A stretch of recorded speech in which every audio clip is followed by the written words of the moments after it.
The millionaire faked a trip, only to discover what the nanny was really up to with his children. There were no creaky hinges. Don Roberto, now Robert Sterling, had personally oiled the locks the night before, setting the stage for his perfect trap. The house was steeped in that deceptive quiet that precedes storms, or so he believed. His hand, steady and clad in a black leather glove, turned the front doorknob with maddening slowness. He carried his briefcase in the other hand, not because he had work, but because it was part of the disguise. He was supposed to be 30,000 feet in the air, en route to a conference in Geneva. He was supposed to be gone, leaving the coast clear for the new nanny to reveal her true colors. Robert hated uncertainty. Ever since his wife's death, his life had become a grid of schedules, rules, and enforced silences. He'd gone through 4 nannies in 6 months, one for being 5 minutes late, another for using her phone while feeding the twins, another simply because her laugh was too boisterous for a house in mourning. But this Elena was an enigma. Too young, too inexperienced, and according to Mrs. Gertrude, his trusted housekeeper, too common for the Sterling family standard. I tell you, Mr. Sterling, when you're not around, that girl does strange things, she'd whispered that morning with that look of feigned concern that Robert interpreted as loyalty. Children don't just stop crying, sir, and that's not normal. Children always cry. If they're not crying, it's because you've drugged them or scared them. Those words burned in his chest as he pushed the door open. The fear of a widowed father is a dangerous fuel. It turns to rage before you have proof. Robert stepped inside, set his briefcase down with a soft thud, and strained his ears. He expected crying. He expected to see Elena asleep on the sofa. He expected the TV blaring, but what he heard froze him in the foyer. It wasn't crying. It wasn't TV. It was a guttural, explosive, rhythmic sound. Laughter, but not timid giggles. Deep, belly laughs, the kind that hurt your stomach, and that he hadn't heard in this house for over a year. It was his sons, Nico and Santi. Robert felt a knot tighten in his stomach at the sound of their laughter. Curiosity and panic mingled. He moved down the hall, his Italian-soled shoes barely whispering on the polished wood, guided by the sound of alien joy, which felt like a personal offense in his solemn home. As he reached the threshold of the living room, the scene that unfolded before his eyes was so absurd, so surreal, and so contrary to any known etiquette, that his brain took several seconds to process the information. The room, usually a temple of minimalist order and neutral tones, looked like the set of an avant-garde play. And in the center of it all was her, Elena. She wasn't sitting, reading a story. She wasn't preparing bottles. The dark-haired young woman was sprawled on the floor, face up, stretched out completely on the beige rug. But what made Robert's jaw drop in disbelief was her attire and her posture. She wore that bright blue nurse's uniform Mrs.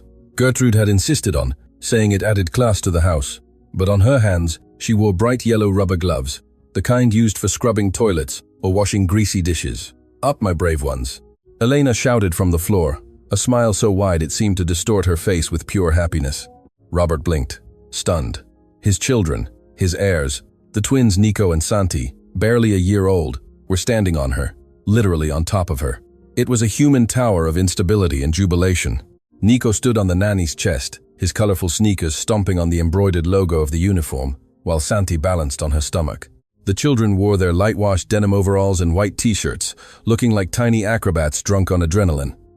"Watch out for the north wind," Elena exclaimed, shifting her body to simulate a gentle earthquake. Santi, the smaller and more fragile one, the one doctors had said had motor skill issues, the one who barely crawled when Robert was present, was standing there, legs trembling with effort, but laughing with his mouth wide open, showing his few white gums. The baby stabilized himself by placing his chubby hands on Elena's shoulders, using her as a balance bar, while his brother Nico raised his arms in the air as if he had just conquered Everest. Natural light streamed in through the windows, illuminating the dust motes dancing in the air stirred by the movement. It was an image of perfect chaos. Elena held the children's ankles with her garish yellow-gloved hands, her legs stretched and taut, acting as the solid base of this human house of cards. To any outsider, it would have been a photograph of pure love, of instinctive connection.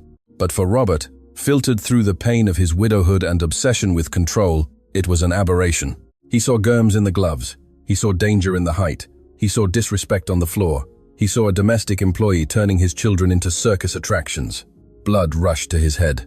The businessman, the cold strategist, disappeared. Only the terrified father and the offended employer remained. "What the hell?" he whispered at first, unable to raise his voice. At that moment, Elena made an airplane sound with her mouth, and the children erupted into a new wave of laughter, oblivious to the dark, rigid figure watching them from the doorway. Briefcase forgotten, eyes bloodshot with fury. Robert felt that happiness was an insult to his pain. How dare she make them laugh like that when he, their own father, couldn't even elicit a smile? The spell was broken by the sound of Robert's voice. It wasn't a shout. It was a dry thunder, authoritative and laden with venom. Elena, the effect was immediate and catastrophic. The physical harmony holding the three of them in balance depended entirely on concentration and calm. Hearing the roar of his name, Elena had an involuntary spasm of fright. Her body tensed against the ground. The twins, sensitive as radar to environmental tension, stopped laughing instantly. Their faces went from euphoria to terror in a fraction of a second. Santi, who was on the nanny's stomach, lost his footing as he turned his head sharply toward the door. His little legs faltered. The baby leaned dangerously to the right, towards the hard wooden floor. "Careful!" Robert yelled, stepping forward, but he was too far to reach in time. But Elena didn't need to reach. She was already there. Her reflexes weren't those of a distracted employee. They were those of a lioness. Before Robert could finish his exclamation, Elena had let go of their ankles, and her hands, those ridiculous yellow-gloved hands, shot out like springs. With her right hand, she caught Santi in mid-air, cradling his head against her chest before he could touch the floor, and with her left arm, she wrapped around Nico's waist, drawing him towards her in a protective embrace. In a single fluid motion, she rolled onto her back and sat up on the floor with both children pressed tightly against her chest, panting. The twins, now safe, but infected by the sudden fear that had flooded the room, burst into tears in unison, a high-pitched cry of panic that pierced Robert's ears. Robert crossed the room in strides, his face contorted. "Let go of my children," he ordered, reaching them and roughly snatching Nico from the nanny's arms. "Let them go, right now." Elena remained on the floor, empty-handed and trembling. Looking up, she pushed a strand of hair from her face with the back of her yellow glove, her large, dark eyes filled with a mixture of fright and confusion. "Mr. Sterling, you were supposed to be," she stammered, trying to catch her breath. "I was supposed to be on a trip." He cut her off, his voice echoing against the high walls. "And thank God I returned." "What in God's name is this madness?" Robert held Nico, who squirmed in his arms, stretching his little hands towards Elena and crying, "Nah. Nah." His son's rejection was like a physical slap to Robert. He awkwardly placed the child on the sofa and turned back to Elena, who was slowly getting to her feet. "Don't get up," he barked, pointing an accusatory finger at her. "Stay right there, where you belong, on the floor. Do you have any idea what could have happened? 1 centimeter more, and my son would have cracked his head on the coffee table." "Sir, I had him controlled," Elena tried to explain, her voice cracking, but maintaining a strange dignity. "I never let them fall. We were doing exercises." Robert let out a bitter, humorless laugh. "You call that exercise? I saw you. You were sprawled out like an animal, with those filthy toilet-scrubbing gloves, letting my children walk all over you like you were old furniture." "The gloves are new, sir. I only use them for playing because of the color. They like the yellow color. It helps them focus their eyesight," she said quickly, trying to appeal to reason. "I'm not interested in your cheap daycare excuses." Robert ran a hand through his hair, disheveling it for the first time in years. The image of the children laughing over her and crying with him was eating him alive. "I pay you a salary you wouldn't earn in 10 years anywhere else. I pay you to take care of them, to educate them, to teach them manners and safety, not to put on a circus show in my living room." Robert looked around as if seeking witnesses to the atrocity. "Look at yourself. It's pathetic. A woman your age rolling around. What would people think if they walked in right now? What would my wife think if she saw the woman in charge of her children treating them like toys?" The mention of his deceased wife was a low blow. Elena lowered her gaze, biting her lower lip to keep from crying in front of him. She knew she shouldn't respond. She needed the job. Her sick mother depended on that salary. But Santi's cries, still on the floor, crawling towards her and clinging to her uniformed leg, gave her a strength she didn't know she had. "Sir," Elena said, her tone changing. No longer apologetic, but maternal play. Santi was laughing. Nico was laughing. They haven't laughed like that in months. "You didn't hear the laughter." "Hysteria is not happiness, Elena," Robert roared, blind to the truth. "Disorder is not joy. You have confused freedom with debauchery. You have put my children's physical integrity at risk for a stupid game. You are irresponsible." Robert stooped to pry Santi away from Elena's leg. The baby clung tightly to the blue fabric of the uniform, crying desperately, burying his face in the nanny's knee. Robert had to use force to pry his own son's fingers off the employee's clothing. "Come here," Robert grunted, lifting Santi. The child kicked, hitting his father's chest with his tiny fists, rejecting the contact of the $3,000 suit and reaching for the rubber-gloved woman's arms. That was the last straw. Robert felt a stab of jealousy so sharp it clouded his vision. "Get out of my sight," he hissed, the child crying in his arms. "Go to your room, pack your rags, and wait for me to decide what I'm going to do with you. And take off those ridiculous gloves. In this house, we are serious people, not clowns." Elena slowly stood up, calmly removed the yellow gloves, revealing her red, work-worn hands. She looked at the children one last time. Nico watched her from the sofa with enormous wet eyes. Santi was still crying in his father's arms. "I just wanted them to lose the fear of falling," she whispered so low Robert barely heard her. "The only thing they've lost today is respect," he replied, turning his back to her. "Get out." Elena walked towards the service door, feeling every step as a defeat.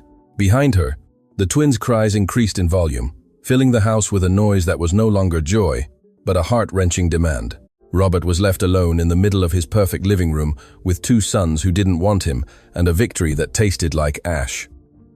In the depths of the hallway, Mrs. Gertrude's shadow watched the scene, and a twisted, cruel smile spread across her aged face. The plan had worked perfectly, or so it seemed. The silence that Mr. Sterling so venerated had been murdered, and in its place, a cacophony of sharp, uncoordinated cries ruled the mansion. Nico and Santi weren't crying like petulant children wanting candy. They were crying with the deep anguish of abandonment. Robert sat on the edge of the beige leather sofa, his body rigid and his arms clumsy, trying to hold Santi, who arched backward with surprising strength for his size, screaming towards the hallway where Elena had disappeared. At the other end of the sofa, Nico battered the cushions with his clenched fists, his face red and bathed in tears and snot, rejecting any attempt at paternal comfort. "That's enough!" Robert yelled, but his voice, accustomed to giving orders in soundproof boardrooms, cracked under the hysteria of his own children. "Nico, Santi, silence. Daddy's here." But Daddy was a stranger in a dark suit that smelled of expensive cologne, an intruder in their world of play and warmth. Robert felt a pang of uselessness in his chest. He had millions in the bank. He controlled international corporations, but he couldn't get two one-year-old babies to stop crying. He felt small. He felt like a failure. And that feeling of failure quickly turned into resentment towards the cause of it all, Elena. It was in this moment of extreme vulnerability that the shadow appeared. Mrs. Gertrude didn't walk. She glided. She entered the room with the precision of a predator smelling blood, carrying a glass of ice water on a perfectly polished silver tray. Her dark gray uniform was impeccable, without a single wrinkle, a stark contrast to the vital disorder Elena represented.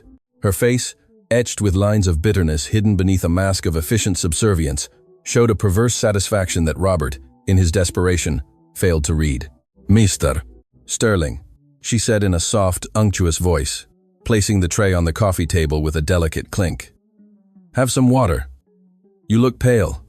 I told you this trip back would be eventful." Robert took the glass. His hands trembled slightly. The ice clinked against the glass. "They won't be quiet, Gertrude. They won't be quiet," he muttered, running a hand over his sweaty forehead. "They've been like this for 10 minutes. What did that woman do to them?" Gertrude sighed a long, theatrical sound as she bent down with false tenderness towards Nico, though without touching him, as if the child were a contagious museum piece. "What did she do, sir?" "The question is, what didn't she do?" whispered the housekeeper. "Injecting the poison drop by drop. She's spoiled them. She's turned them into savages. You saw how she was lying on the floor with her legs spread and those rubber gloves."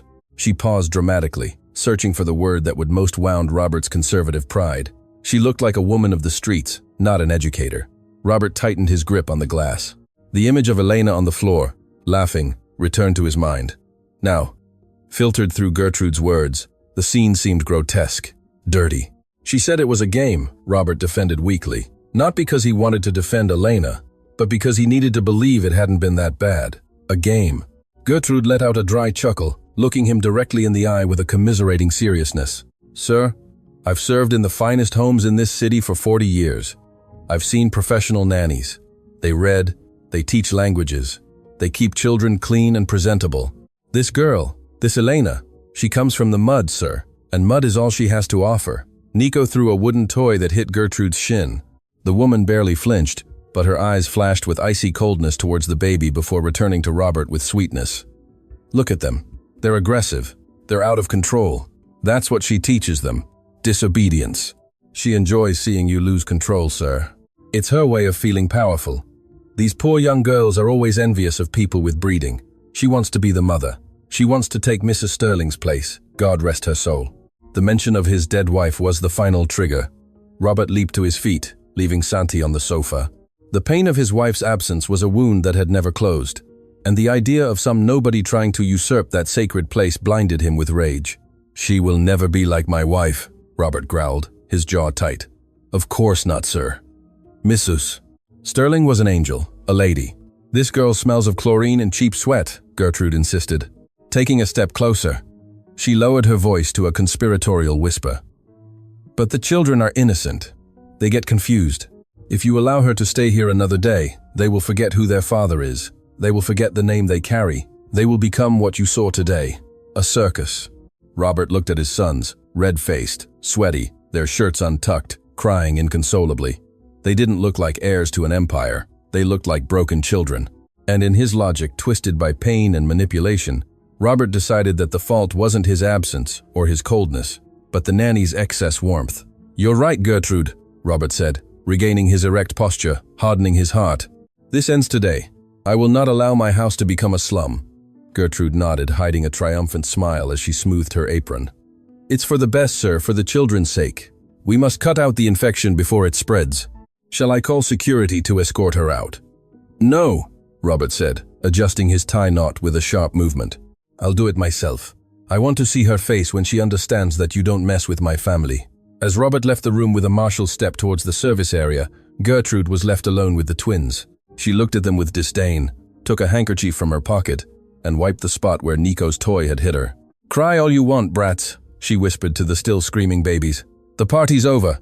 The service room was at the end of a narrow hallway behind the kitchen, an architectural border separating luxury from labor. Elena stood there beside her small single bed. She hadn't unpacked much because, deep down, she had always feared this moment would come. Her suitcase, an old canvas duffel bag with a worn zipper, was open on the mattress. Her hands, now without the yellow gloves, trembled as she folded her street clothes. She wasn't crying about the dismissal. She'd been fired by demanding employers before. She was crying because she could hear Nico and Santi's screams through the walls of the house, calling her name. Every nana was a stab in her chest. She knew Santi needed his leg massage before his nap, or his muscles would ache. She knew Nico needed the song of the gray elephant sung, or he wouldn't sleep. And she knew Mr. Sterling, with all his wealth, knew none of that. The door opened without a knock. It wasn't a rap. It was an invasion. Robert entered, filling the small space with his overwhelming presence and contained rage. The room suddenly felt minuscule. Are you finished? He asked. His voice was dry ice. There were no shouts now, just a quiet, devastating contempt. Elena turned, hugging a t-shirt to her chest as if it were a shield. I'm packing my things, sir. I just need a few minutes. Robert took a step inside, scanning the room with a grimace of disgust, as if the air there were of lesser quality. He saw a drawing taped to the wall with masking tape, a scribble made with crayons that Nico had done the previous day. Elena had kept it as if it were a Picasso. Robert ripped it off the wall with a sharp movement. The sound of tearing paper was violent in the tense silence. Don't take anything that isn't yours, Robert said, crumpling the drawing and letting it fall to the floor like trash. In this house, everything is family property, even my children's memories. Elena felt the blood rush to her cheeks. The humiliation wasn't about the money. It was about the denial of her humanity. Nico gave me that drawing, sir. It's just paper, she said, her voice trembling, but meeting his gaze. To you, it's a trophy, proof that you managed to manipulate them, Robert replied, pulling a leather wallet from his inner pocket. He opened the wallet and took out a thick wad of bills without even counting them. Here, it's your full month's salary, plus severance. It's far more than you deserve for the grotesque spectacle you put on in my living room today. He threw the bills onto the bed next to the open suitcase. The money fell in disarray, some bills sliding to the floor. It was a calculated gesture to make her feel small. A commercial transaction to buy her silence and her disappearance. Take it and go. I don't want to see you anywhere near this property again. If I find out you try to contact the children, I'll call the police. I have lawyers who could ruin your life before you can blink." Elena looked at the scattered money. She could have paid for her mother's medicine for 3 months with that. But at that moment, the money seemed dirty.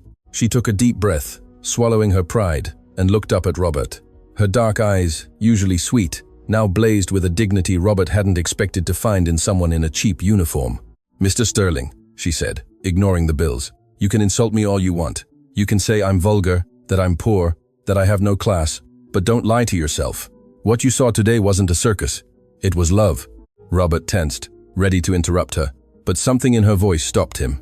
"Those children are hungry, sir, and not for expensive food or imported toys. They're hungry for someone to fall on the floor with them. They're hungry for someone to touch them without fear of soiling their suits. You think you're firing me for being messy, but deep down, you're firing me because it hurts you to see a stranger giving them what you can't give them because you're too busy being sad." "Shut up!" Robert roared, hitting the doorframe with his open hand. The truth had struck the center of his wound. "You know nothing of my pain. You're just an employee.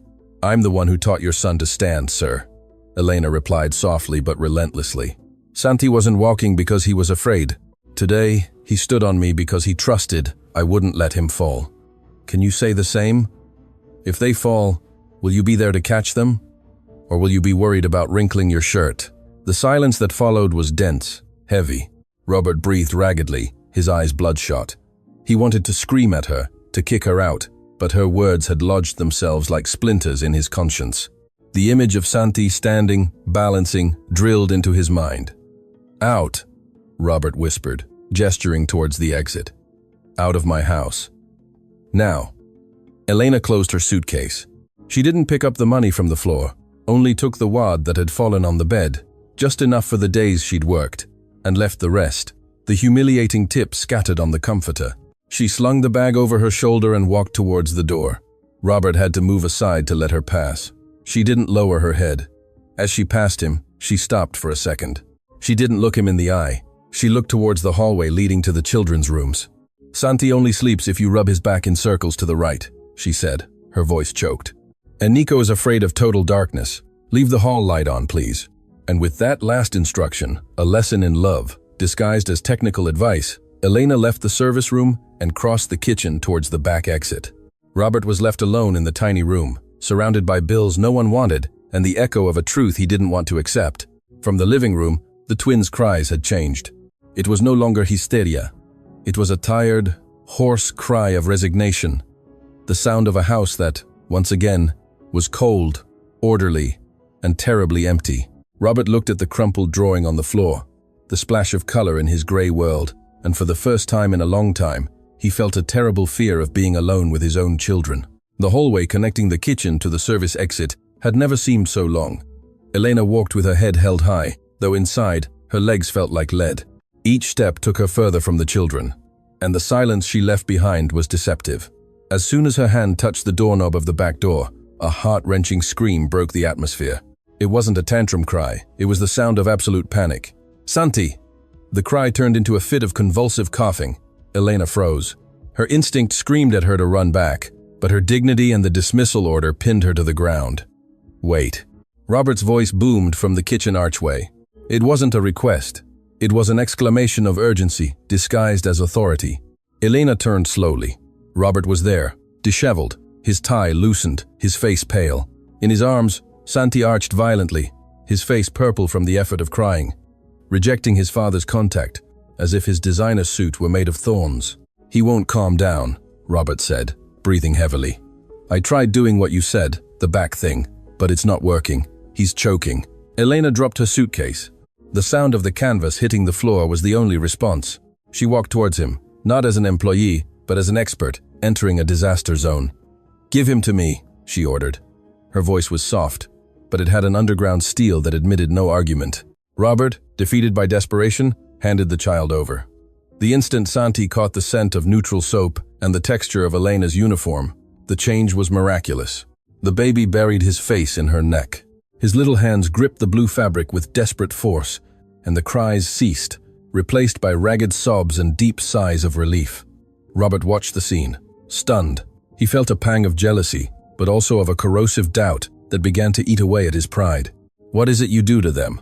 Robert asked, this time without anger, only genuine confusion.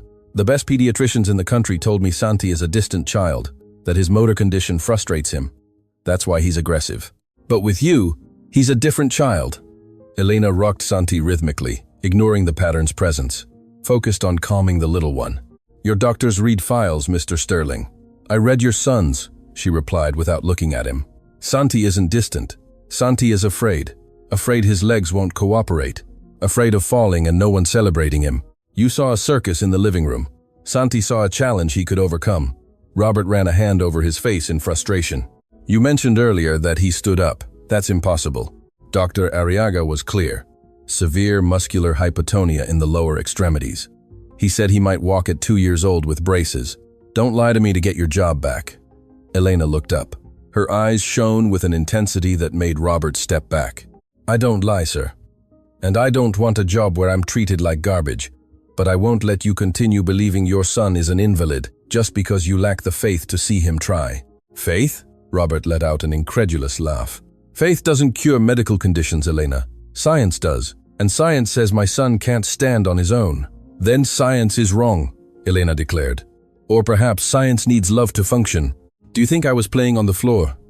What you saw, that human tower, that isometric exercise. When he stands on my stomach, Santi has to adjust his balance every second because I breathe, because I move. His brain is forced to connect with his muscles in a way no cold therapy machine can achieve." Robert fell silent, processing the information. It made sense. It was logical, but it was too simple, too humble to be true. "Try it," Robert challenged, his voice dropping to a hoarse whisper. "If what you say is true, prove it now. Here." Elena looked at Santi, who was now calm, his eyes closed, resting on her shoulder. Then she looked at Robert. She knew it was a risk. The child was tired, stressed. If she failed, Robert would have the perfect excuse to fire her and humiliate her for life.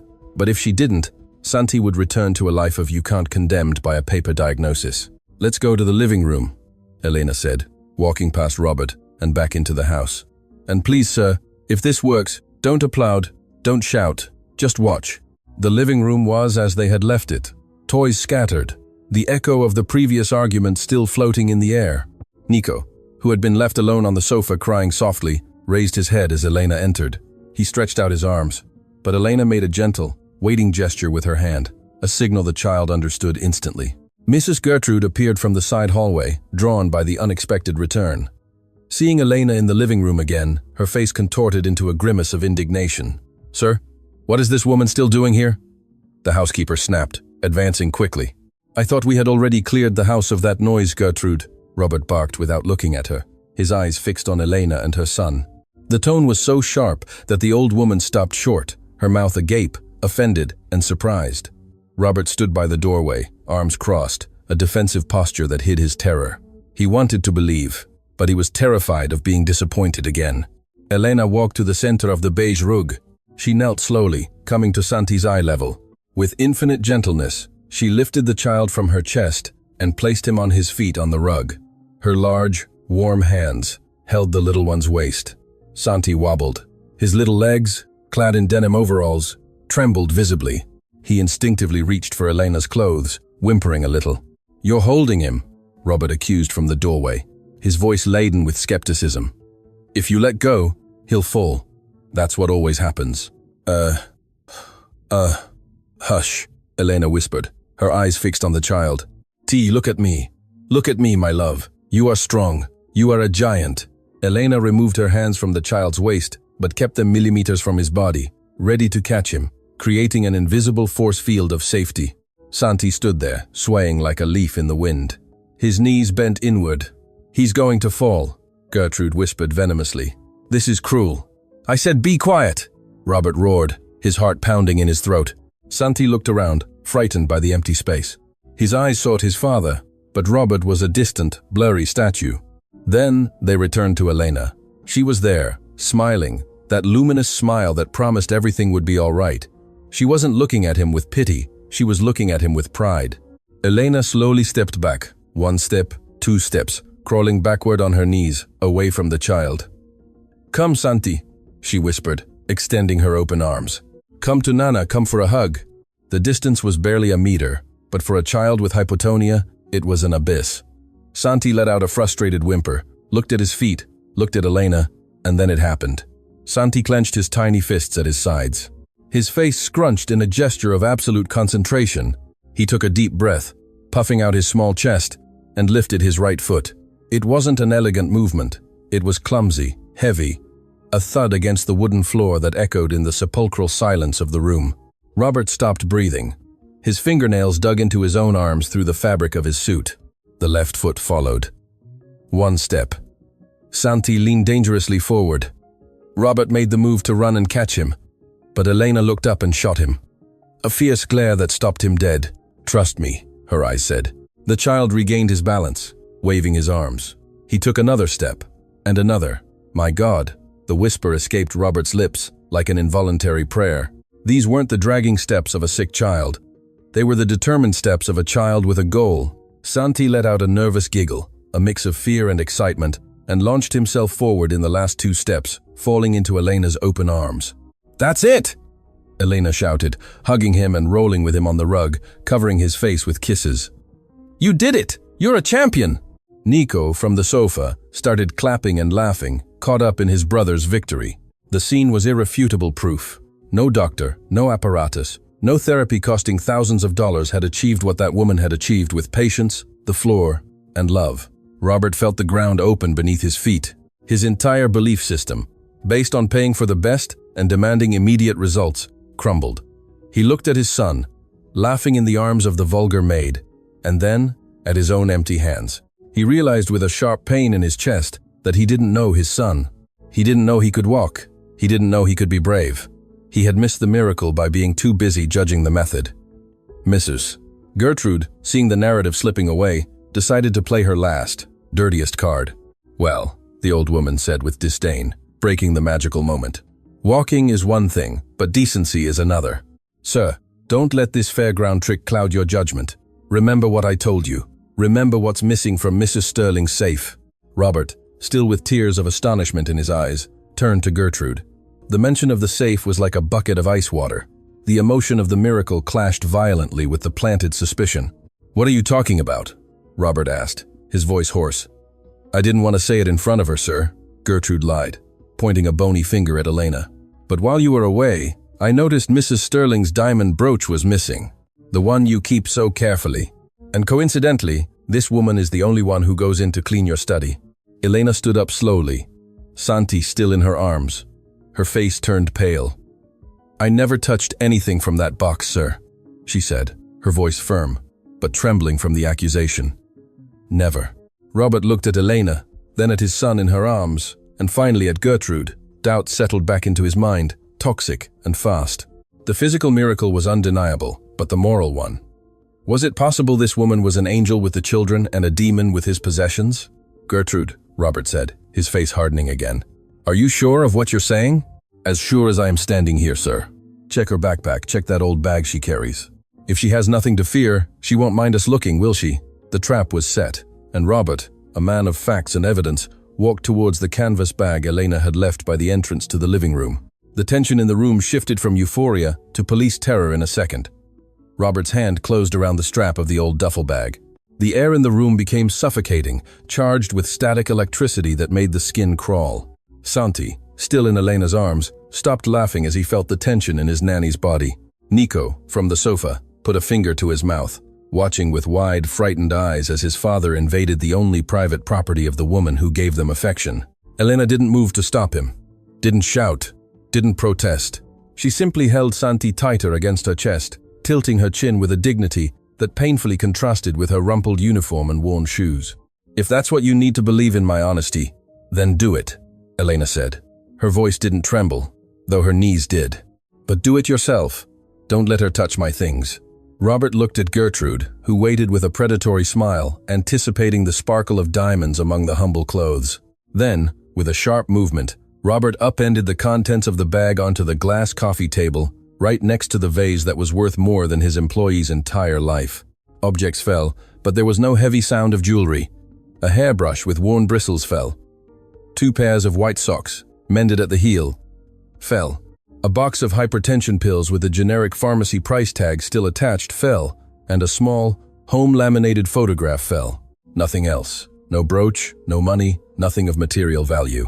The ensuing silence was deafening. Robert rummaged through the objects with his hand, expecting to find a false bottom, a secret pocket, anything to justify the accusation and his own paranoia. But he only touched the dignified poverty of a working woman. He picked up the photograph. It was a blurry image of an older woman in a wheelchair, smiling with the same warmth as Elena. On the back, shaky lettering read, "So you don't forget who you're fighting for, my daughter." Robert felt a sudden nausea. Shame crept up his neck like a burn. He had violated the privacy of someone who only kept medicine for her mother and memories.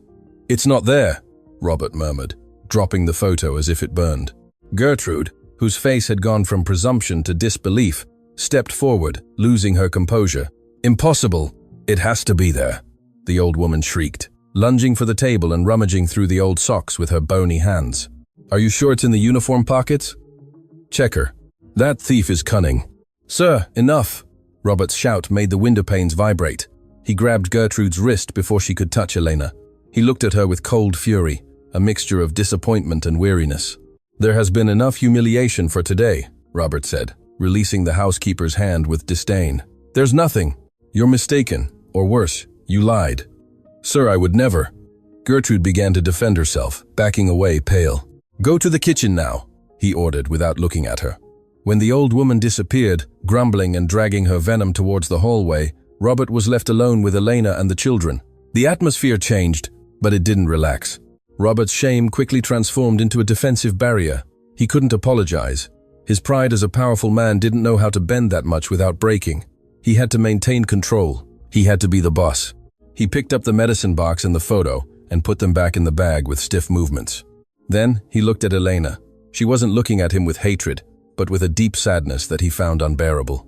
"You've proven my son can walk," Robert said, his voice regaining that formal, distant boardroom tone. "And you've proven you didn't steal anything today. I've proven I'm a decent person, sir." "Decency is the minimum in my world, not a merit," he retorted, shielding himself with his coldness. "Listen carefully, Elena. I'm not firing you. I can't. Not after seeing Santi. Clearly, you have an influence over them that I don't understand, but that works." Elena's eyes lit up slightly, a spark of hope, not for the money, but for not having to abandon the little ones. "But," Robert interrupted, raising an authoritative index finger, "things are going to change. You're staying. But you're on probation. A real probation. No more playing on the floor. No more shouting. No more wild behavior. I want you to behave like a high-level professional." Robert walked around her, marking his territory. "You will wear a clean, ironed uniform at all times. The children will eat at the table, not on the sofa. If they play, it will be with educational toys, not by building human towers. I want order, Elena. I want silence from 8 p.m. onwards. I want this house to be a respectable home again, not a playground. You have 1 week. If in 1 week I see a single yellow rubber glove in my living room, you're out. Penniless. Understand?" It was a cruel bargain. He asked her to stay, but forbade her the very tools that had worked. The play, the laughter, the uninhibited physical contact that had achieved the miracle. He asked her to heal his children, but without loving them too much. Elena looked at Santi, who was playing with the buttons on her uniform. She knew accepting these conditions was like trying to put out a fire with a dropper, but she looked at the child's legs, those legs that had just taken their first steps. If she left, those legs would atrophy in a chair again. "Understood, sir," she said in a low voice. "I'll do it your way." "Good." Robert adjusted his tie, feeling falsely victorious. "Settle back in. Tomorrow, I'm starting work from the home office. I'll be watching your every move. Don't disappoint me." Robert left the room without looking back, carrying his loneliness with him, and leaving Elena with a bitter victory. She had the job, but they had forbidden her soul. The next 3 days were a velvet gray torture. The house, once punctuated by bursts of sudden laughter, had fallen under a suffocating blanket of correctness. Mr. Sterling kept his word, canceling the rest of his Geneva schedule and locking himself in his study, a dark wood-paneled room on the first floor, the door ajar just enough to hear what was happening downstairs. He sat in front of his computer, pretending to review balances and contracts, but his senses were completely focused on the hallway and the living room. He was a spy in his own castle. He wanted to prove to himself that he was right, that order brought peace, that structure brought well-being. But what he heard was slowly killing him. He heard Elena's footsteps, rhythmic and soft. He heard her voice, now moderated, saying things like, "Sit up straight, Nico. Don't throw your food, my love. Mister, Sterling gets angry." He heard the silence, a heavy, dense silence, broken only by occasional, brief cries from the twins. Cries of boredom and frustration that Elena quickly soothed with a, "There, there." There was no laughter, no running, no life. On the third day, curiosity got the better of his pride. Robert rose from his ergonomic leather chair and tiptoed to the door. He peeked into the hallway that led to the interior balcony, from which he could see the living room below without being seen. The scene he witnessed shattered his preconceived notions. The children were sitting on the rug, surrounded by expensive imported wooden toys and neutral-colored building blocks. They were clean, impeccable, combed with side parts. Elena sat in a chair, watching them with her hands crossed on her lap, just as he had ordered, like a professional. It looked like a decorating magazine photo, perfect, cold, dead.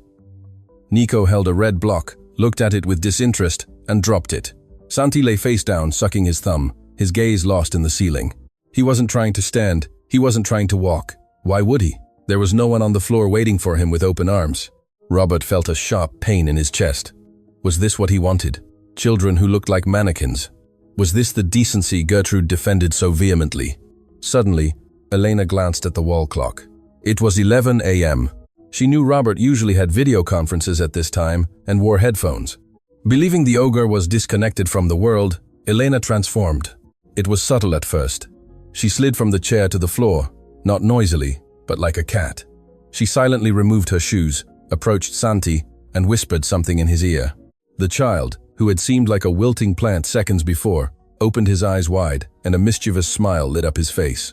Elena pulled 2 socks with painted faces on the toes from her pocket, not the yellow gloves. She put them on her hands. "Hello, I'm Mr. Potato," Elena whispered, using a deep, ridiculous voice, moving her right hand in front of Nico's face. Nico let out a stifled giggle, covering his mouth with his hands, as if he knew they were committing a crime. "I'm Mrs. Tomato," she replied, tickling Santi's belly with the other hand. The effect was electric. The energy in the room instantly changed. Color returned to the children's cheeks. Santi sat up, giggling softly, trying to catch Mr. Potato. Nico lunged onto Elena's back, hugging her. Robert, from his hidden perch above, watched Elena roll on the floor with them, but this time in total silence. They played charades, made exaggerated gestures, opened their mouths to simulate war cries that emitted no sound, jumped on cushions, landing with the softness of feathers. It was a clandestine dance of happiness. He watched Elena help Santi stand. Without a word, she offered her hands, now disguised as puppets. Santi stood up, trembling but determined, and took 3 steps towards her, biting his tongue in concentration and joy. "Bravo!" Elena gestured silently, clapping without a sound. Robert retreated from the balcony, his back against the hallway wall. His heart pounded wildly. He realized he was the villain of this story. He had created a golden cage where happiness had to be smuggled as if it were illegal. Elena wasn't disobeying out of rebellion, she was disobeying out of love. She was saving his children from the sadness he himself imposed. He looked down at his own hands. They were clean, manicured, perfect, and empty. He had never played puppets with socks. He had never rolled on the floor.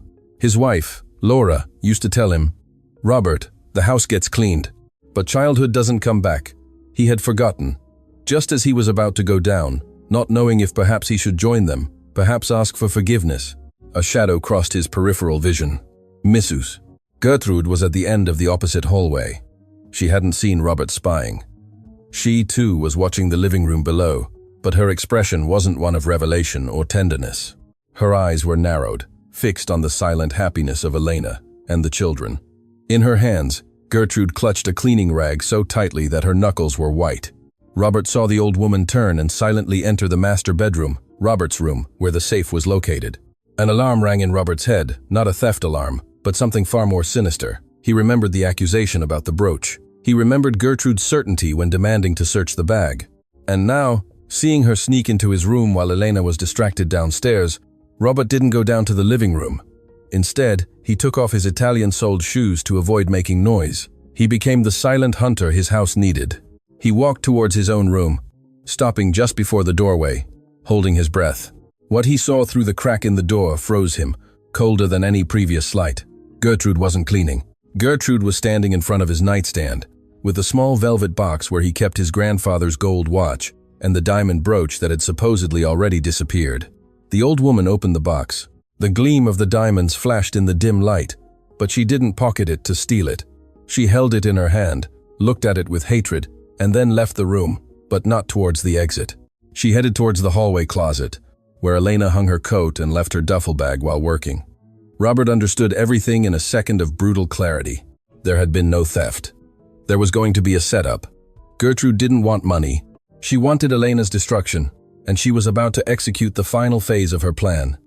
Just as Robert was beginning to see the light, the millionaire felt a new kind of anger. Different.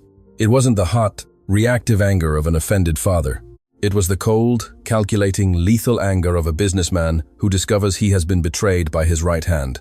He retreated into the shadows of the hallway, letting Gertrude pass by with the brooch in her hand, heading towards Elena's backpack. "Do it," Robert whispered to himself, his dark eyes fixed on the old woman's back. "Dig your own grave, Gertrude. Today, tyranny ends in this house." But before acting, he needed definitive proof. He needed the crime to be consummated, so there would be no excuses, no misunderstandings, no crocodile tears from a 40-year employee.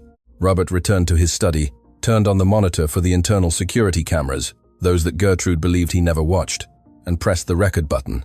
The war for the soul of the house had begun, and for the first time, Robert knew which side he had to fight on. The monitor screen emitted an almost imperceptible electrical hum, but to Mr. Sterling, it sounded like an alarm siren. From the darkness of his study, now a makeshift surveillance booth, he watched the grainy black and white image transmitted by the service hallway camera.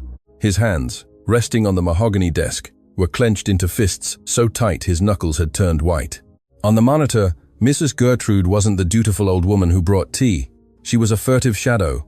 Robert watched her stop in front of the built-in closet where Elena kept her duffel bag. The woman glanced both ways down the hallway, an instinctive gesture of guilt, verifying that there were no witnesses. She didn't know that her master's digital eye was dissecting her from upstairs. Gertrude took the brooch from her pocket. Through the screen, the sparkle of the diamonds was barely a pinpoint of white light, but Robert recognized the shape. It was the butterfly brooch he had given his wife, Laura, on their last anniversary. Seeing that jewel, a symbol of pure and tragic love, in the poisonous hands of his housekeeper, caused him a physical wave of repulsion. With quick, nervous movements, Gertrude unzipped Elena's bag. She plunged her hand deep inside, looking for a safe hiding spot among the nanny's humble clothes. Robert held his breath, feeling a mixture of morbid fascination and volcanic rage. He was witnessing a crime in real time. He was seeing a lie being manufactured, destined to destroy an innocent's life. Gertrude withdrew her hand, closed the bag, and smoothed the fabric to erase any trace of her manipulation. Then she ran a hand through her gray hair, composed her face into that mask of pious severity she used to wear, and walked towards the living room. Robert sank back into his chair, exhaling the air he had held. The recording was still running. He had the proof. He had the smoking gun. But what he felt wasn't relief. It was corrosive guilt. How many times had this happened before? He recalled the nurse from 3 months ago, the one who lost a silver watch. He recalled the young girl who was fired for allegedly breaking a Ming vase. On purpose. Gertrude had always been the witness, the discoverer, the savior of the family fortune. "I've been blind," Robert muttered, running his hands over his face. "I've let a viper guard my nest." Downstairs in the living room, the atmosphere was still one of clandestine peace. Elena, oblivious to the storm brewing above, continued to play with the twins. Robert could imagine their smiles. He could feel the warmth radiating from them, even through the walls and floor separating him. Elena was mending his sons with love and old socks, while upstairs, the machinery of hatred was set in motion to crush her. Robert stood up. He wasn't going to rush down shouting. That would be too easy for Gertrude. She would deny it, say she was looking for something. She would invent an excuse. No, Robert needed the betrayal to be total. He needed Gertrude to expose herself, to speak the words, to point the finger. He needed to see how far human malice went when it felt impunity. He buttoned his jacket, straightened his tie, and adopted the coldest, most inscrutable expression from his businessman repertoire. He was going down to the stage, but this time, he wouldn't be Gertrude's puppet. He would be the judge, the jury, and, God willing, the moral executioner of the woman who had poisoned his home. Meanwhile, in the living room, Gertrude entered. She made no noise. At first, she stood at the threshold, watching as Elena helped Santi stack 3 wooden blocks. The happiness of the scene was unbearable to the old woman. Seeing that starving woman take the mother's place, receiving the heir's smiles, was a personal insult to her 40 years of strict service. "Enjoy it while you can, girl," Gertrude whispered to herself, stroking the empty pocket of her apron where the brooch had once weighed. Winter has come. Gertrude took a deep breath, filling her lungs for the theatrical cry that would break the harmony. It was time to act. Gertrude's scream wasn't human. It was the screech of an injured seagull designed to cut the air and chill the blood. "Sir, Mr. Sterling." The impact in the living room was immediate. The block tower Santi had so painstakingly built collapsed as the child startled violently. Nico, who had been laughing on the floor, burst into tears instantly, terrified by the strident volume. Elena, with the reflexes of someone accustomed to protecting, lunged forward, covering both children with her arms, looking towards the door with wide, terrified eyes, expecting to see a fire or an armed intruder, but only saw Gertrude. The housekeeper was in the middle of the living room, hands clasped to her head, acting out a nervous breakdown worthy of an Academy Award. "It's the last straw, it's the end," the old woman cried, looking at the ceiling as if begging for divine mercy. "I can't keep quiet anymore. My conscience won't allow it." Robert appeared at the top of the stairs. He descended the steps with agonizing slowness, his face stony. He didn't run. He didn't ask what was happening. He simply descended like a storm cloud charged with static electricity. "What does this scandal mean, Gertrude?" Robert asked, as he reached the last step. His voice was low, controlled, but had a dangerous edge that Gertrude, in her malicious euphoria, failed to detect. "Sir," Gertrude ran towards him, clasping her hands in a gesture of supplication. "I tried to be patient. I tried to give this person a chance. But there are limits. Your wife's blood cries for justice." Elena stood up slowly, Nico clinging to her right leg and Santi in her arms. Fear closed her throat. She knew she hadn't done anything. But she also knew that in the world of the rich, the truth of the poor was worth less than dust. "What are you talking about?" Elena asked, her voice trembling but dignified. "You know what I'm talking about, hypocrite." Gertrude spat, turning towards her, her eyes injected with hatred. "I've noticed things, sir, little things disappearing, coins, silverware, but today she's gone too far. I went to clean your nightstand, sir, as I do every Friday, and the blue velvet box was open." Robert didn't blink, keeping his gaze fixed on Gertrude. "The butterfly brooch!" Gertrude yelled, bringing a hand to her chest. "Mrs. Laura's brooch is gone, and the only person who has been prowling upstairs while you were working, sir, is her. I saw her go upstairs with the excuse of looking for clean towels. It was a crude lie. Elena hadn't been upstairs all day. She was forbidden to step on the second floor unless explicitly ordered. But the accusation hung heavy and toxic in the air. "I didn't go upstairs, sir," Elena said quickly, looking Robert in the eye. "I haven't left this room. You were upstairs. You know I didn't go up." Robert didn't respond to Elena.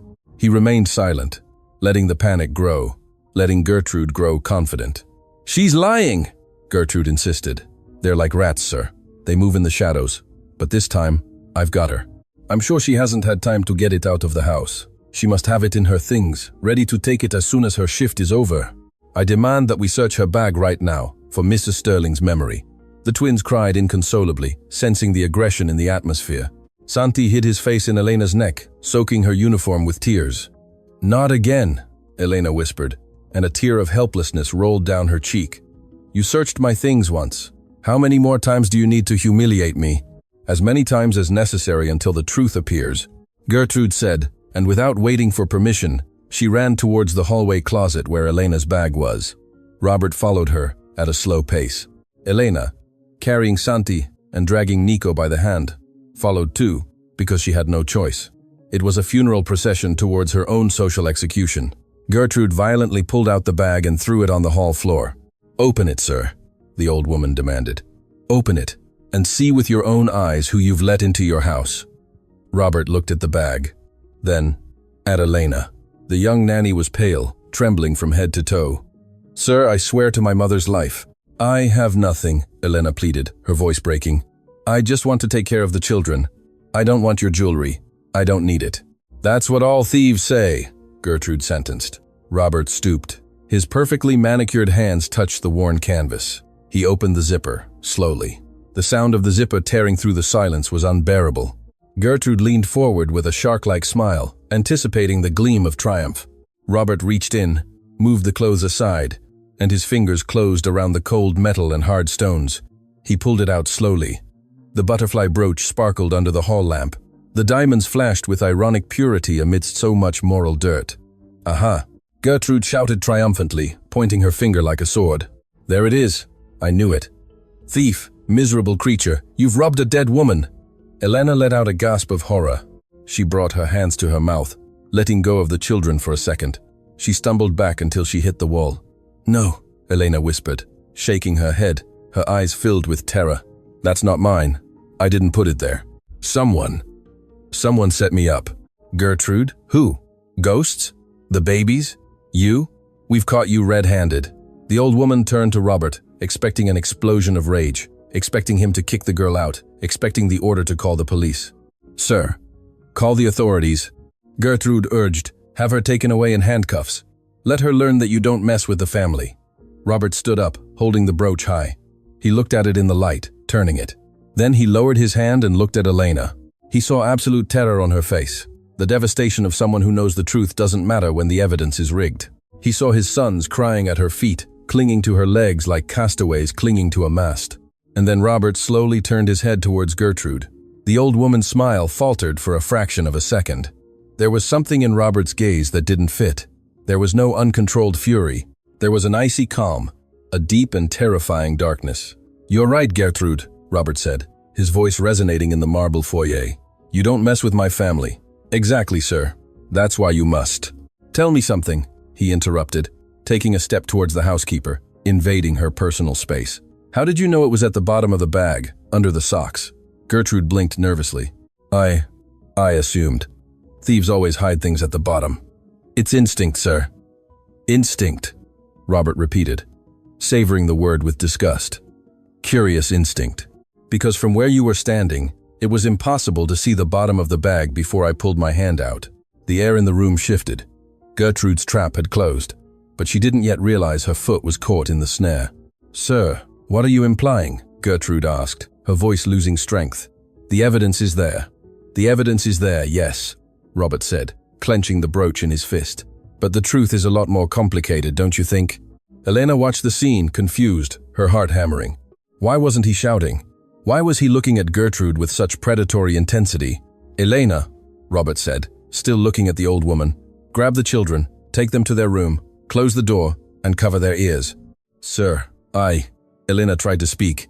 "Do it," Robert ordered, and this time he shouted, but not in anger towards her, but with urgency for protection. Elena, trembling, picked up Santi and took Nico by the hand, running upstairs, fleeing the nightmare. When the sound of the children's footsteps disappeared and the click of the room door closing was heard, Robert was left alone with Gertrude in the foyer.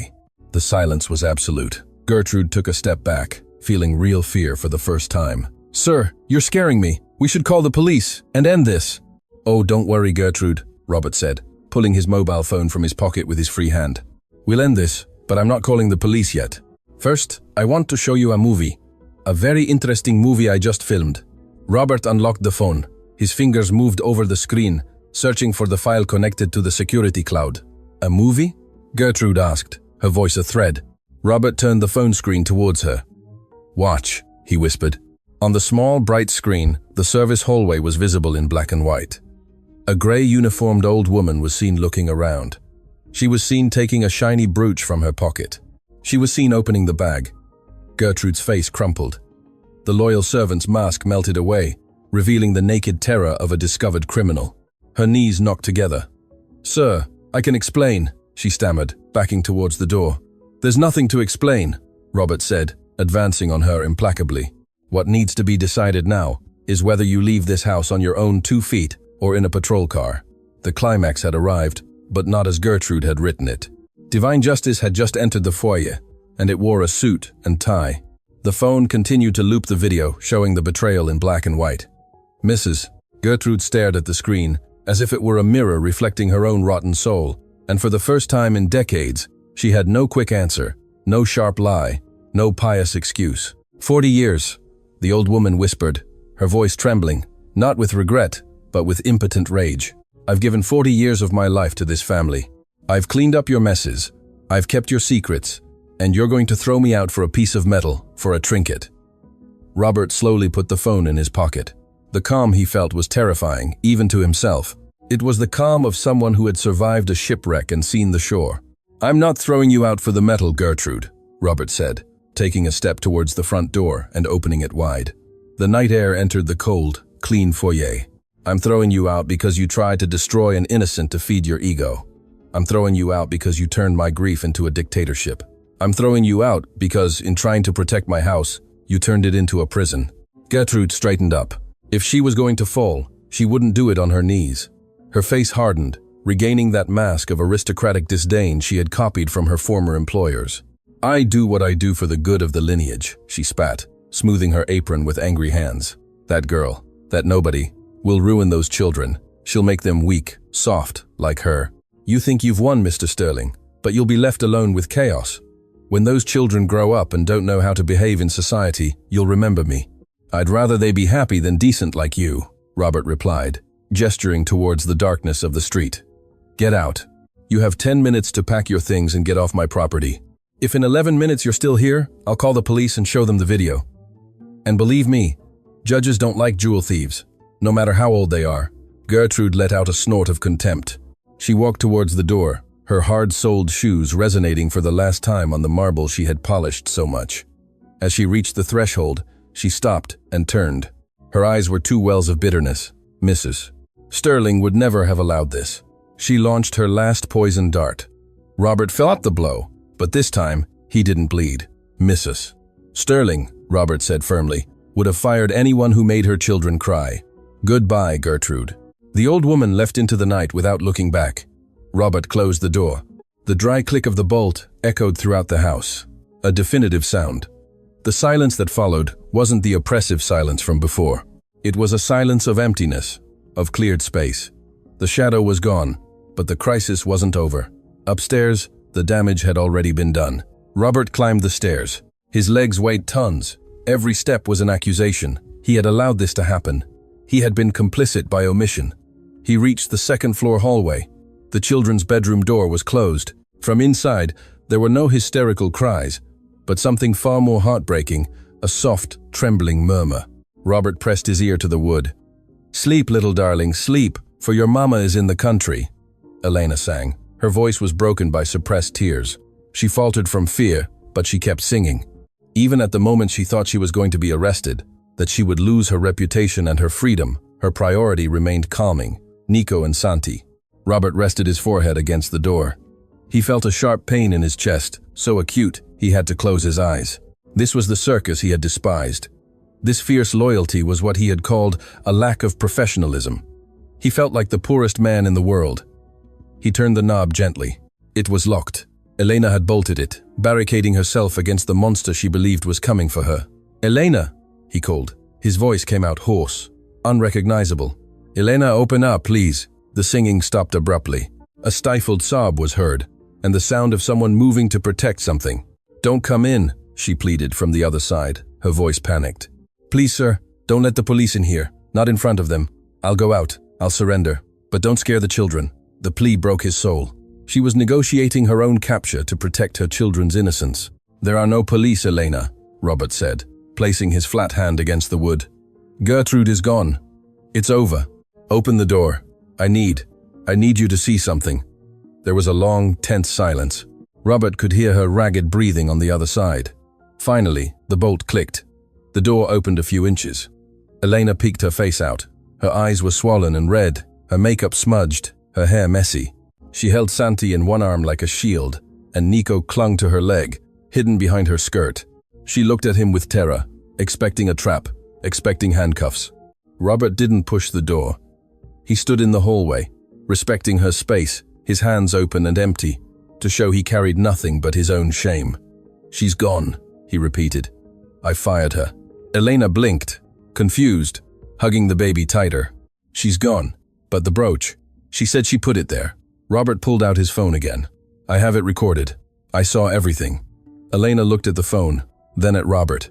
Her shoulders, which had been tense as violin strings, slumped. The relief was so physical that she had to lean against the doorframe to avoid falling. Santi, sensing the danger had passed, rested his head on her shoulder and sighed. "So, I'm not going to jail?" she asked with an innocence that Robert found unbearable. "No," Robert said, shaking his head, swallowing the lump in his throat. "The only person who should be judged in this house is me for doubting you." Elena opened the door completely, allowing Robert into the sanctuary of the nursery. The room was dim, lit only by a nightlight shaped like a star. There were toys on the floor, but it didn't feel messy. It felt lived in. Robert entered, feeling like an intruder in his own home. Elena walked towards the crib and placed Santi down with infinite gentleness. The child, exhausted by the day's drama, immediately snuggled in. Nico, still awake, looked at his father with suspicion from behind the nanny's legs. "Forgive me, sir," Elena said, wiping her tears with the back of her hand. "I was just so scared. My mother depends on me. If I go to jail, she'll die." Robert sat on a low chair, one of those small chairs for reading stories that he never used. He was at Nico's level. "Elena," Robert said, looking at his clasped hands, "don't apologize to me. Never apologize to me again." Robert looked up. His eyes, usually cold and analytical, were moist. "I saw the robbery video." "Yes, but then I kept watching." Elena tensed slightly. "More. I reviewed the recordings from last week, from the days I was away and you thought you were alone," Robert confessed. Elena lowered her head, ashamed. "Sir, I know we danced in the kitchen, and I let Nico eat ice cream on the rug. I cleaned it, I swear." "I wasn't looking at the stains, Elena," Robert interrupted with a soft voice. "I was looking at my children." Robert took out his tablet, which he had brought with him from the study, and turned it on. The bluish light illuminated his tired face. He searched for a file and pressed play. He turned the screen so Elena could see it. It was a recording from 2 days ago. In the image, Elena sat on the living room floor with a giant book open. Nico and Santi sat beside her, hypnotized. Elena wasn't just reading. She was acting, doing voices, moving her arms, transforming into the monster and the princess. But what Robert pointed to wasn't Elena, but the children. "Look at Nico," Robert said, pointing to the screen. "Look how he looks at you." In the video, Nico looked at Elena with absolute adoration, copying her gestures, laughing before she even finished the joke. And Santi, the child who supposedly couldn't move, was trying to climb Elena's back to see the book better, using a strength and coordination that doctors said he didn't have. "I didn't know Nico knew how to clap," Robert whispered, his voice breaking. "I saw it on the video. He learned to clap last Tuesday with you. I missed it." He swiped to the next video. It was the meal scene. Elena was doing the airplane with the spoon. The children ate vegetables without protest, laughing. "I didn't know Santi liked broccoli," Robert continued, and a single tear rolled down his cheek. "With me, he spits it out. With you, he eats it laughing." Robert turned off the tablet and placed it on the floor. He covered his face with his hands. The wall of ice finally broke. The millionaire, the man of iron, began to cry. A silent, deep cry that shook his shoulders. "I thought I gave them everything," Robert sobbed. "The best house, the best clothes, the best doctors. And you. You came with rubber gloves and old socks and gave them the only thing I didn't know how to give them. Life." Elena stood frozen. She had never seen a man like him, so powerful, break down like that. The instinct that made her care for children activated towards the father. She approached slowly, hesitating. "Sir, you love them," she said softly. "That's what's important. Love is learned, just like Santi learned to walk. You just need to lose the fear of falling on the floor." Robert raised his red, wet face. He looked at Nico, who had approached curiously, seeing his father cry. The child, with that pure empathy of childhood, stretched out his small hand and touched Robert's knee. "Daddy boo-boo," Nico said. It was like a bullet to the heart. "Yes, Nico, Daddy has a big boo-boo in here," Robert said, touching his chest. Without thinking, Robert did something he hadn't done since his wife's funeral. He slid off the chair and sat on the floor, on the rug, at the same level as his son and the nanny. He didn't care that his $3,000 suit pants got wrinkled. He didn't care about dignity. He extended his arms towards Nico. The child hesitated for a second, looking at Elena. She nodded with a warm smile, giving him permission. Nico walked towards his father and let himself be hugged. Robert buried his face in his son's hair, smelling of baby shampoo and innocence. "Elena," Robert said from the floor without letting go of the child, "I don't want you to work for me." Elena felt a sudden chill. After all this, he was firing her. "I don't want you to be my employee," Robert corrected, looking up. His eyes no longer had barriers. "I want you to be part of this family. I want you to teach me, not how to clean or tidy. I want you to teach me how to be the father they see in you." Robert extended a hand towards her. It wasn't a romantic gesture. It was a gesture of deep respect, of equal to equal, a blood pact. "Stay, please, not for the salary. I'll double your salary. I'll give you whatever you want. Stay, to teach me how to play." Elena looked at Robert's hand. She looked at Nico, hugged to him, looked at Santi sleeping in the crib. She understood that the battle was over. The coldness of the mansion was dissipating. Elena smiled, and this time it was a calm smile, without fear. "I'll stay, sir," she said, taking Robert's hand, "but with one condition." "Whatever it is," he said quickly. "Tomorrow, you'll wear the puppet socks. I'll be the audience." Robert let out a laugh. A real laugh, rusty but genuine, that sounded strange in that room accustomed to silence. "Deal," he said. And at that moment, under the dim light of the star lamp, with the rich father on the floor and the poor nanny standing, the true fortune of that house was sealed. It wasn't in the safe, it was on the rug. The next morning dawned unlike any other in the mansion. Usually, the sun would stream through the reinforced windows, illuminating dust particles in a mausoleum-like silence. But today, the sun seemed to enter with permission to touch everything. Mr. Sterling came down to the kitchen at 8 a.m. sharp, as his biological clock dictated. However, for the first time in 5 years, he wasn't wearing the navy blue Italian-cut suit, nor the silk tie cinched at his neck like an elegant noose. He wore gray sweatpants and a white cotton t-shirt, clothes he had rescued from the bottom of a forgotten drawer, remnants of a time when he, too, knew what a lazy Sunday was. As he entered the kitchen, the smell wasn't the bitter black coffee Mrs. Gertrude used to serve him in solitude. It smelled of vanilla, warm milk, and toasted bread. Elena was there, her back to him, humming a soft melody as she stirred a pan. Nico was in his high chair, his face smeared with fruit puree, banging his tray with a plastic spoon. Seeing his father, the child stopped. There was a second of hesitation, a conditioned reflex from months of coldness. But Robert, instead of ignoring it or asking for silence, did something that changed the atmosphere of the room. He winked. "Good morning, champ," Robert said, approaching the high chair. Nico let out a nervous giggle and began banging the table again, this time with enthusiasm. Elena turned, surprised by the pattern's informality. "Good morning, Mr. Sterling," she said, wiping her hands on her apron. Her eyes still had a slight trace of puffiness from the previous night's tears, but her gaze was clear and calm. "I didn't know you'd be down so early. The coffee is almost ready." "I don't want coffee, Elena," Robert replied, sitting at one of the kitchen chairs, not at the head of the formal dining room table. "Today, I want what they're having." Elena smiled, a smile that lit up the kitchen more than the halogen lights. "Banana mash with cookies?" she asked, amused. "If that's what it takes to keep up with these two, then yes, mash," Robert said, taking the spoon Nico offered him. That breakfast marked the end of an era and the beginning of another. There were no business meetings, no calls to Geneva. Robert spent the morning learning, and it was the most difficult lesson of his life.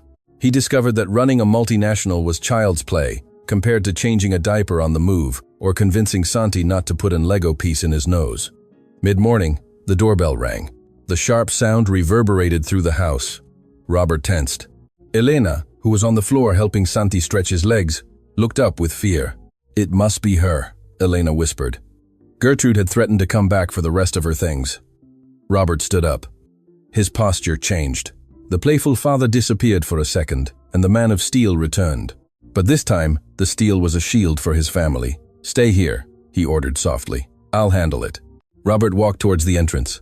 Upon opening the door, he found not Gertrude, but a courier with a box, and behind him, on the sidewalk, a patrol car that had come to take a statement regarding the attempted theft coming. Gertrude, in her delirium of revenge, had tried to file against Elena that very morning, claiming the dismissal was wrongful. The old woman's audacity knew no bounds.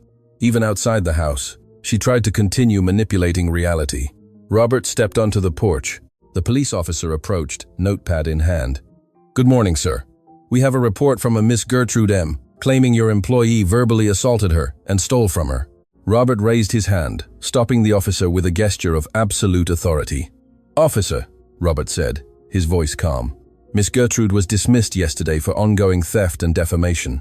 I have high-definition security recordings showing she herself removed jewelry from my safe to frame the nanny. If she wishes to proceed with that false report, I will be happy to provide you with the flash drive containing the evidence right now, so you can proceed with her immediate arrest for false reporting and domestic theft." The officer paused, lowered his notepad, and changed his tone. "I understand, sir. If there's video evidence, the situation changes drastically." "Do more than that," Robert said, stepping closer with a glacial gaze. "Tell her that if she ever utters my family's name again or comes within 500 meters of this house, she'll be the one ending up in jail, and there will be no bail to get her out." The patrol car drove away.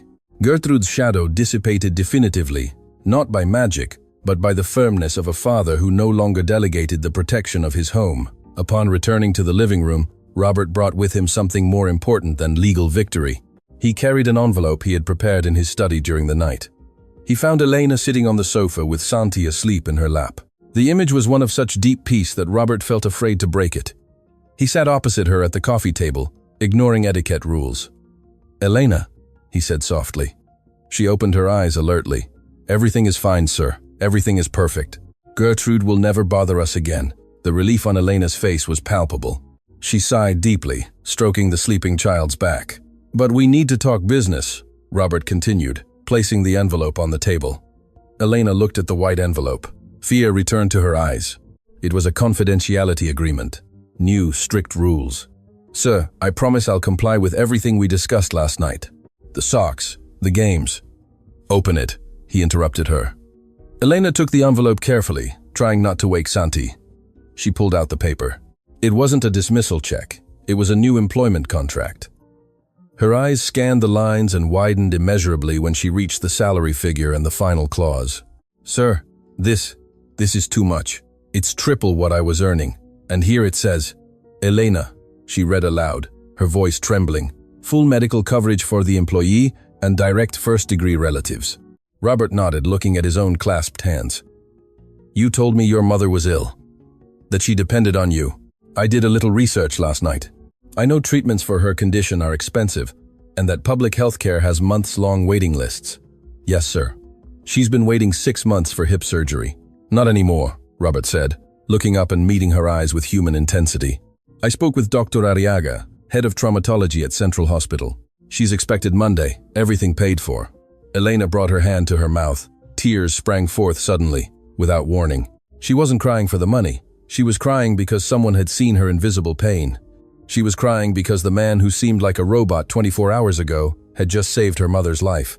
"Why?" she asked, her voice a whisper. "Why are you doing this for me? I'm just the nanny." "Not," Robert corrected firmly. "You are the woman who taught my son to walk when I didn't believe in him. You are the one who brought laughter back to this house when I only brought silence. Saving your mother is the least I can do to thank you for saving my sons. And me." Elena couldn't hold back. With Santi still in her arms, she leaned forward and took Robert's hand. She didn't kiss it. She simply squeezed it hard, conveying gratitude that couldn't be put into words. "Thank you," she whispered. "Thank you, Mr. Sterling." "Call me Robert," he said, squeezing her hand back. "Just Robert." Epilogue. 6 months later, snow fell softly on the garden, covering the perfectly manicured lawn with a white blanket. But inside the house, the climate was tropical. The living room, which before had seemed like a luxury hotel lobby, had undergone a radical transformation. The beige leather sofa was still there, but now it was covered with brightly colored blankets and mismatched cushions. In the corner, where there had once been a cold abstract metal sculpture, there was now a mountain of cushions serving as a fort. And in the center of the rug, the millionaire was unrecognizable. Robert was lying face up, dressed in jeans worn at the knees. In his right hand, he held a blue sock with hand-sewn button eyes. In his left, a red one with yellow yarn simulating hair. "Attention, citizens of Rugsville!" Robert bellowed in a feigned, deep voice, making the blue sock talk. "The tickle monster is approaching!" 2 tiny whirlwinds shot out from behind the sofa. Nico and Santi, now a year and a half old and running with enviable stability, launched their attack. "Ah, Daddy!" they screamed, laughing hysterically, throwing themselves at him mercilessly. Santi, the child who was not supposed to walk, ran faster than both of them. His legs were strong, his movements sure. He launched himself headfirst onto his father's stomach, laughing hysterically as Robert attacked him with the sock monster. Elena watched the scene from the kitchen doorway with a mug of hot tea in her hands. She no longer wore the blue nurse's uniform and yellow rubber gloves. She wore comfortable clothes, jeans, and a wool sweater. She was still working there, but her role had mutated. She was no longer the invisible employee. She was the aunt, the confidante, the partner in raising them.